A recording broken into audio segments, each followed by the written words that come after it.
ঢাকা শহর যেখানে প্রতিদিন কোটি কোটি মানুষের চলাফেরা।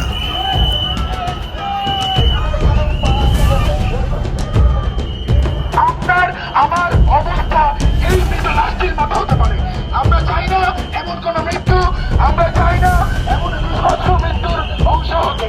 তার মধ্যে অনেকে রেল ক্রসিং এর মতো ঝুঁকিপূর্ণ এলাকায় নিরাপত্তার বিষয়টি উপেক্ষা করেন।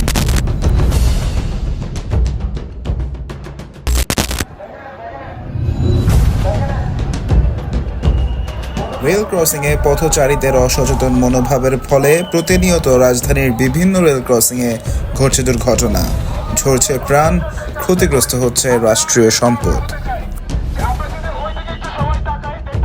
ঢাকার রেল ক্রসিংগুলোকে দুর্ঘটনা মুক্ত করতে আমাদের সবাইকে এগিয়ে আসতে হবে।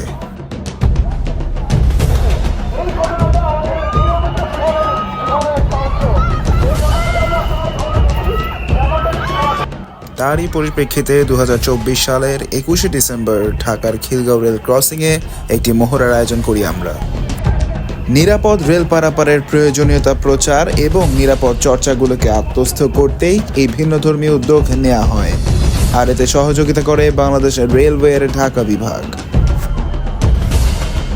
মহড়াটি শুরু হওয়ার পূর্বে বাংলাদেশ পুলিশের ট্রাফিক ইউনিটের পক্ষ থেকে আমাদের স্বেচ্ছাসেবকদের উদ্দেশ্যে দিক নির্দেশনামূলক বক্তব্য প্রদান করেন সার্জেন্ট ইমরান। আপনারা যেটা করতেছেন, ভাইয়া বললো শুনলাম, আপনারা একটা প্রশংসার দাবিদার। আপনারা ভালো একটা উদ্যোগ দিয়েছেন, জনগণকে সচেতন করতেছেন। তো আপনাদের ট্রেন যখন আসে ওই পাশে যদি ট্রেন যায় তাহলে আপনারা এই পাশে আপনাদের পারফরমেন্সটা করবেন। সেখানে গ্যাপের মধ্যে যাতে পা না করে আপনারা একটু খেয়াল রেখেন। লোকাল লোকজন ভালো করে বোঝানো একটু অ্যাগ্রেসিভ হয়ে যায়, ঠিক আছে? আর আমরা তো আছি, কোনো সমস্যা হলে আমাদেরকে রাখবেন।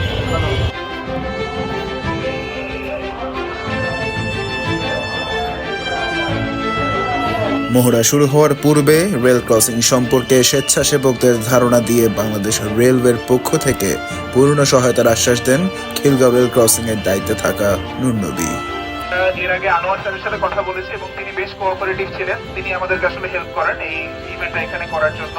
আমি নূর নবী ভাইকে একটু সেফটি টিপস দেওয়ার জন্য অনুরোধ করব। আপনাদের এই কাজটা সুন্দরভাবে করার জন্য আমাদের যতটুকু সহযোগিতা দরকার আমরা সেটা করব, কিন্তু আপনারা আমাদের পাশে থাকবেন।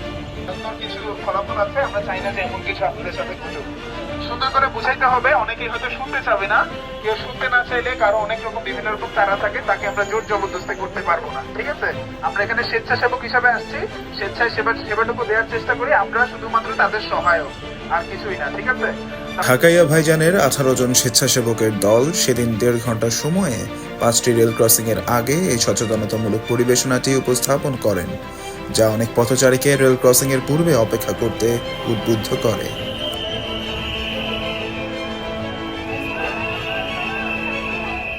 অপেক্ষার গুরুত্ব অনেকে অনুধাবন করলেও বিপরীত চিত্র দেখা যায় একই সাথে।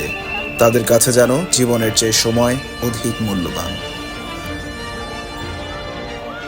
তাড়াহুড়ো করে রেল ক্রসিং পার হতে যেয়ে অনেক সময় রেল লাইনে পা আটকে যায় পথচারীদের। এই অসচেতনতার ফলাফল তাদের স্বজনদের জন্য ভয়ানক হয়। তেমনটাই দেখানো হয় এই মহড়ায়। ঢাকার প্রতিটি রেল ক্রসিং হোক নিরাপদ, এটাই ঢাকাইয়া ভাইজানের স্বেচ্ছাসেবকদের চাওয়া। পথচারী কিংবা পরিবহনের যাত্রী হিসেবে আমরা নিজ নিজ জায়গা থেকে এগিয়ে এলে রেল ক্রসিং এর আগে ধৈর্য নিয়ে কিছুক্ষণ অপেক্ষা করলে দুর্ঘটনার হার কমে আসবে বলে আমাদের বিশ্বাস।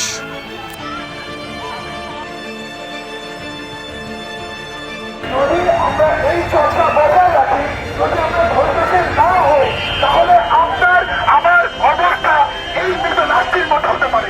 আমরা চাই না এমন কোন মৃত্যু, আমরা চাই না এমন মৃত্যুর অংশ হতে।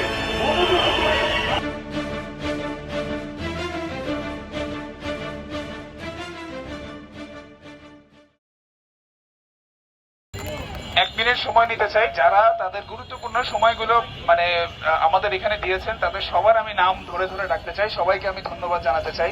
আমি শুরু করি, এখানে স্নিগ্ধা আছে, স্নিগ্ধাকে ধন্যবাদ, সাফাকে ধন্যবাদ, সিয়ামকে ধন্যবাদ, রোহানা আপুকে ধন্যবাদ, রাব্বানিকে ধন্যবাদ, লিসাকে ধন্যবাদ, ইশতিয়াককে ধন্যবাদ, ধন্যবাদ জাকির ভাইকে, তিনি পুরো প্রথম থেকে ছিলেন।